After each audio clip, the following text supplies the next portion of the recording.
Bismillahirrahmanirrahim və bihi nəstəyin. Məhərrəm ayının 3-cü günü hər birinizi xoş gördük, hər birinizi salamlayıram.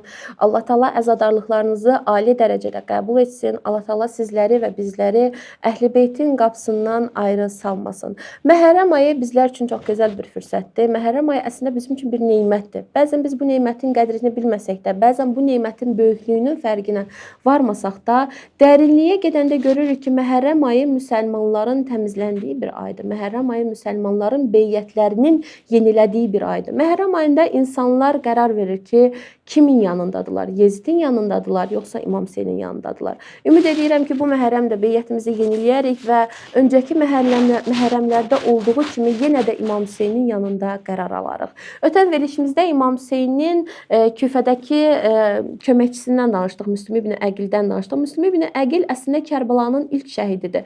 Kərbəlada şəhid olmasa da məhz bu səbəbdən şəhid edildi Müslüm ibn Əqil. İmam Hüseyn əleyhissalam Küfədəki vəziyyəti öyrənmək adına Müslümi göndərir Küfəyə və Müslüm Küfəyə gələndə müsəlmanlar onu çox yaxşı qarşılayırlar. Hətta o Muxtar Səqəfinin evində qalır bir müddət və müsəlmanları ətrafına toplayır və görür ki, həqiqətən də Küfədə vəziyyət onların yazdıqları məktublara uyğundur. Çünki onlar məktublarda qeyd edirlər ki, gəl biz sənə beyyət edəcəyik. Bu məktublar İmam Hüseynə ünvanlanmışdır və Müslüm bunların həqiqətə uyğun olduğunu görür və görür ki, ətrafında günü-gündən müsəlmanların sayı çoxalır. Elə bu səbəbdən də İmam Hüseynə məktub yollayır. İmam Hüseynə məktub yollayır ki, bəli, bizim bildiyimiz kimidir burada vəziyyət, müsəlmanlar ətrafımızda toplanır və onlar hazırdırlar ki, sən gələsən, sənə beyyət etsinlər və sənin Yezidə qarşı olacağın bu mübarizəndə sənin yanında dursunlar.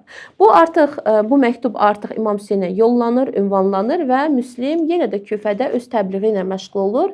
Bir müddət sonra Yezid Müslimin təbliğatından xəbər tutur və anlayır ki, artıq müsəlmanlar Yezidin yanından uzaqlaşıb Müslimin yanına toplaşırlar və bu əslində İmam Hüseynin yanında toplaşmaq deməkdir. Bu təhlükənin fərqinə varan Yezid Ubeydullah ibn Ziyadı Küfəyə vəli olaraq təyin edir, Küfənin hakimi olaraq təyin edir və Ubeydullah ibn Ziyad əslində Yezidin tam olaraq tayı olacaq bir insan idi.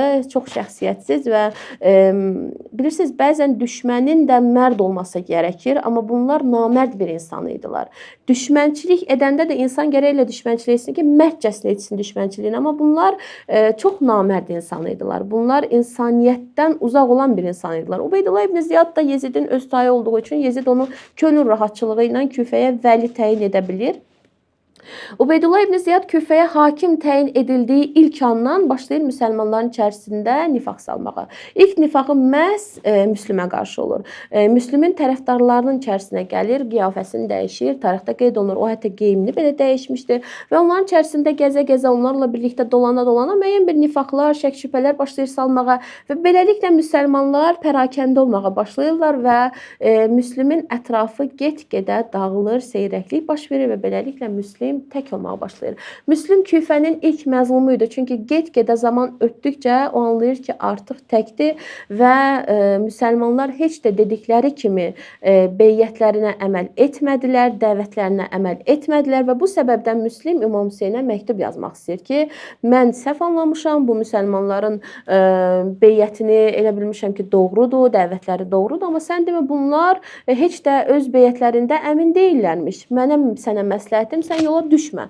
İmam Hüseynə belə bir məktub yazır, amma təəssüflər olsun ki, məktubu İmam Hüseynə göndərə bilmir. Nələr baş verir? Müslüm ibn Əqil amansızcasına şəhid edilir. Əslində Müslümi bir müddət axtarırlar və o bir xanımın evində sığınır.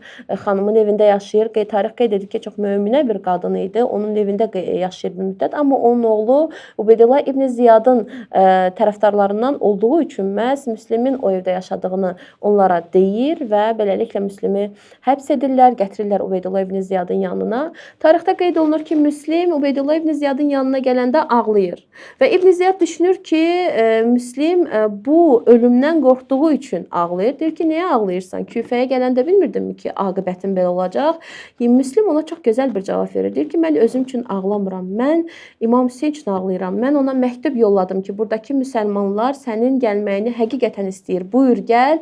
Və sonra da müsəlmanların belə vəfasızlığını gördüm. yollamayaydım, kaş ki ona o məktubu yollamayaydım deyə deyib ağlayır və Müslim İbn Əqili həmin ordaca şəhadətə çatdırırlar və onun yazdığı bir məktub var idi ki, onu İmam Hüseynə yazmışdı ki, gəlmə deyə.